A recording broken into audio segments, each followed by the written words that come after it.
2 Bloomfield cops have now been indicted. A third quietly pleaded guilty to tampering and retired. It's all because of video the cops may have tried to hide. Get out the car! Get out! This is the Bloomfield Police Department's dash cam video that prosecutors say they never saw when they pursued criminal charges against 30-year-old Marcus Jeter. Notice his hands in the air. He was charged with eluding police, resisting arrest, and assault. And also notice who throws repeated punches. The tape not initially turned over is on the dash of a second police car that comes from the opposite direction, crosses the median into ongoing traffic, and then strikes Jeter's car. There is no mention of that in any police report. Next thing I know, as he's coming around the car, the glass gets busted, and all the glass goes in my face. Get out the car! Your hands are up. My hands are up. As soon as he opened the door, one of the officers reached in and just punched me in my face. As he's trying to take the seatbelt off, he's elbowed me in my jaw. And I'm like, ah, and he's like, stop trying to take my gun. Don't go for my gun! Stop resisting arrest. Stop trying to take my gun. And as he's saying that, I just knew, and I was thinking in the back of my mind, like, okay, this is gonna go wrong. Get down! Stop resisting! Stop resisting! Why are you trying to take my gun? Get off my gun! And right before when they opened the door about to put me in, the officer hits me in the back of the head again. As soon as prosecutors saw this video, they dismissed all of the charges against Jeter. Interesting to note, an investigation by Bloomfield PD's scandal-plagued Internal Affairs Division had found no wrongdoing by police officers. If we hadn't had the tapes in this particular case, an innocent man would be in jail today. I'm sure that if this happened to me, it could happen to a bunch of other people. We were there exclusively today in Essex County Court in Newark, where Bloomfield police officers Sean Corder, there on the left, and Orlando Trinidad, who you will see here on the right, were arraigned on charges including conspiracy, official misconduct, and falsifying reports. Trinidad is also charged with aggravated assault. They pleaded not guilty. A Connecticut state trooper caught by his own dash camera stealing cash and jewelry off a dying motorcycle crash victim pleaded guilty on Wednesday. Superior Court Judge Robert Devlin charged 43-year-old Aaron Huntsman with 2 counts of felony, third-degree larceny, and tampering with evidence for a crime he committed in Fairfield on September 22, 2012. The 18-year veteran, who didn't realize his dash cam was recording, stole from the dying 49-year-old motorcycle victim, John Scalise.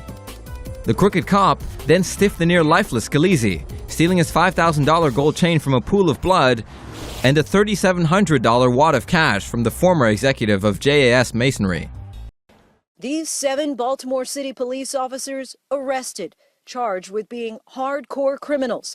The allegations range from stealing from innocent citizens to robbing drug dealers of cash and guns, some even of selling heroin. These defendants allegedly were involved in stopping people who had not committed crimes and seizing their money, not only seizing their money, but pocketing it. So these are really simply robberies by people who are wearing police uniforms. The alleged stealing from city residents was rampant, with amounts stolen ranging from $200 to $200,000. Prosecutors say the corruption included bogus search warrants, filing false police reports, and even putting in for thousands of dollars in overtime while on vacation. These officers, they're 1930-style gangsters, as far as I'm concerned.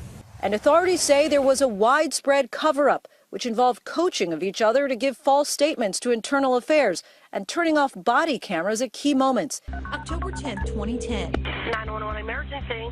I have a 17-year-old son with Down syndrome, has severe behavior problems. Seen in a white 98 Plymouth Voyager minivan. Vehicles all over the roadway. Dashcam video shows Jeremy Hutton stopping at the intersection of Royal Palm Beach and Okeechobee Boulevard in the van he took from his mom. Palm Beach County Sheriff's Deputy Jason Frankie pulls around. Hutton clips his cruiser. The deputy shoots. Shots fired. Jeremy Hutton was shot 3 times. He was shot in the head, he was shot in the shoulder, and he was shot in the arm. He lived. Now his attorney is working to prove what the deputy did was all wrong, and the system designed to hold officers accountable here is broken. The van was stopped. Hours later, he explains to investigators what happened. I watched the driver, he turned the wheel, and he just started coming at me. Leaving the, quote, terrified deputy no choice. Completely drew my firearm and started firing as he reached where I was. Both PBSO and the state attorney's office justified the shooting. And I was in fear. Fear he was going to hit me. Case closed until... I don't think anybody knew or anticipated that they were going to get caught by a traffic camera. Because this traffic camera video, he says, shows an entirely different story. But the traffic camera clearly shows that Jeremy Hutton not only was driving away from the deputy, but actually turned his vehicle as far to the left as possible to completely try to avoid hitting this deputy. So it's completely inconsistent with what was told by the deputy, and it's appalling. The state attorney, which investigates to determine if an officer who shoots should face criminal charges for it, mentions the video in its final report. Pictures don't lie. But not what it shows. So certainly there was no danger to this deputy. Since 2000, the state attorney's office hasn't indicted a single deputy involved in a shooting. It was a shocking police beatdown captured 3 years ago on dashboard cam in Bogota, New Jersey. 2 officers called by parents to assist their emotionally disturbed son into an ambulance instead tackled the man and punched him in the head. When Officer Regina Tasca intervened, prying the officers off the man, she was brought up on charges by her chief and eventually fired. The officers at the time even threatened the victim's father. In that moment, my son was jumped and punched. Had she not been there doing what she did to protect him, I can pretty much say with certainty that things would have turned out quite differently. Tasca, the only female and gay officer on the Bogota force, had previously complained to her bosses she was being harassed by fellow officers. And during the departmental hearing to fire her, the attacking officer from neighboring Ridgefield Park Police admitted that he covered up punching the victim. He lied about his training in dealing with an emotionally disturbed person and violated protocol with the tackle and punch. He was not brought up on any charges at the time. And the campaign to smear Tasca on the Bogota force continued, her own boss, Captain Jim Sepp, admitting he lied in his report to fire her by failing to interview witnesses, twisting quotes, and destroying notes from his own report. Lying means that you did something wrong, and I know I didn't do anything wrong. I protected that kid. I did exactly as I'm trained to do. The lawsuit alleges one of the officers before the arrest ordered all dash cams be turned off, but one of the cameras was left on, and the video would contradict what all the officers said in court. This police dashcam video shows officers putting Joseph Sperling in handcuffs and violating, he says, his constitutional rights. If it could happen to me, it could honestly happen to anybody. And I just happen to be one of the lucky few that has a video that proves that they were wrong. The 5 officers involved in the June arrest, 2 from Glenview Police and 3 from Chicago, are now being investigated by the Cook County State's Attorney's Office for allegedly lying about how Sperling was arrested. If the police want to make a case proving drug crimes, proving responsibility, they have to follow the law, and they can't lie. The 5 officers all told the same story in court, that they pulled Sperling over for a traffic violation and that he agreed to a search.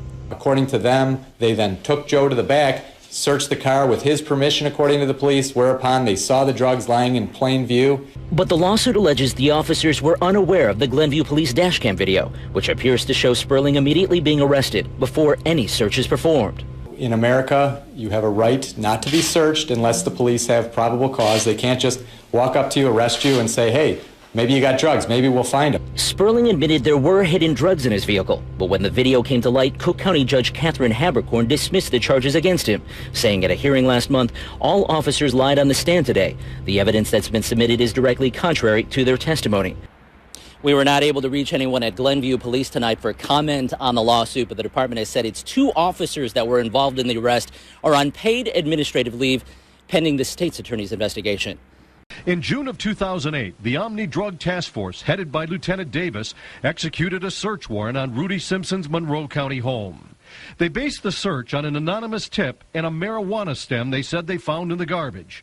When the cops came in, Rudy's band was practicing in this basement recording studio. What the police didn't know is that the microphones were hot and everything was being recorded. Take a listen. Hope they're not mixing. But they were mixing, and 2 cops take turns singing on the mic, not knowing the whole thing is being recorded. I love rock and roll. Looking back on the memory. They found a quarter-ounce of marijuana, 12 small seedlings in a pot they claimed were marijuana, and a half a pain pill that Rudy later produced a prescription for. These guys say the police seemed more interested in Rudy's stuff than they were in the drugs they found. Basically, what I heard them talking about was what equipment, what materialistic stuff could they take out of my house. It seems like, yeah, that they were just trying to figure out what they could come out of here with. And now, hear it for yourself, caught on the band's equipment that the cops don't know was recording. Yeah, well, who comes down here is going to take everything? Band, you're going to say that quarter ounce, at least a quarter ounce there is going to give us a chance to take all this stuff, according to Luke. Hey, what do you want to take in the basement? You want to take the drums and all that or no? The police wound up taking 3 pages worth of stuff from the house, including some of Rudy's personal property, a 52-inch flat-screen TV, a DVD player, 2 computers, a camera, and a bunch of DVDs. Under the law, police are only supposed to confiscate property that was purchased with money earned from drug sales. Rudy admits he was smoking pot, but what evidence did they have that he was selling drugs? There was none. There was no sales. There was no undercover cops. In Michigan, in a drug raid, they can take your property just with probable cause. And they can even take your property without charging you with a crime.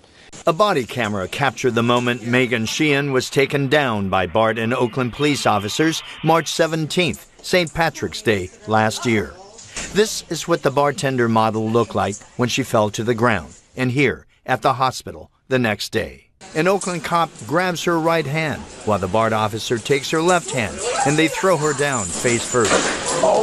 According to the police report, Sheehan was violently punching and that the officer guided her to the ground. Sheehan and her lawyer dispute that. Take another look at the video. Sheehan was lying unconscious in a pool of blood. Megan, can you hear me? Nurses were called. She was treated and taken to the hospital. Former Windermere police chief is found guilty of perjury in connection with a child sex abuse investigation. Yeah, Daniel Saylor was sentenced to 8 years behind bars after he was convicted of lying under oath during his friend's trial. That friend was later convicted of raping 2 young girls. Daniel Saylor dropped his head when he heard the guilty verdict. It was role reversal. Windermere's former chief of police was the man being fingerprinted and handcuffed. Sentencing came next. Saylor begged for mercy. His voice trembled. Don't really know what to say to you. I don't know what to say to you, Honor. Please have mercy on me. But the judge gave him 8 years in prison as he left the courtroom, telling his mom and dad he loved them. It marked the end of his brief trial, a trial in which Saylor was accused of lying on the stand during the child rape trial of Scott Bush last year. Bush and Saylor were friends. During the rape trial, Saylor took the stand, told the jury not one but 2 outside agencies, the Orange County Sheriff's Office and the State Attorney's Office, investigated the rape allegations. Employees for both agencies took the stand, said they did not investigate, that it was Windermere's case. Saylor's family left with nothing to say. 6 Philadelphia police officers now face decades behind bars in what officials there are calling one of the worst corruption cases in decades. Mind you, this is Philadelphia. They seem to know a little bit about corruption there. Here are the pictures of the 6 cops, and what they're accused of is unbelievable. All 6 either current or former narcotics officers. Over the years, the feds say they stole more than $500,000 in drugs and cash and other stuff from suspects. But that's really just the beginning. Investigators say these men often beat and kidnapped suspects. In one incident, investigators say an officer dangled a man over the edge of an 18th-story balcony to get information. At the same time, they say another officer or other officers stole a few $1,000 worth of stuff from the guy's place and ordered a pizza to pass the time. The feds say the officers even came up with a game in which they scored points by coming up with ways for defendants to be abused. The list goes on and on. Here's how the police commissioner reacted today. I can say that I've been a police officer for more than 40 years, and this is one of the worst cases of corruption that I have ever heard. One of the worst they've ever heard. Again, we're talking Philly. The city is zero stranger to police corruption. In fact, a former officer who pleaded guilty to stealing from a drug dealer a few months ago is now helping with this investigation.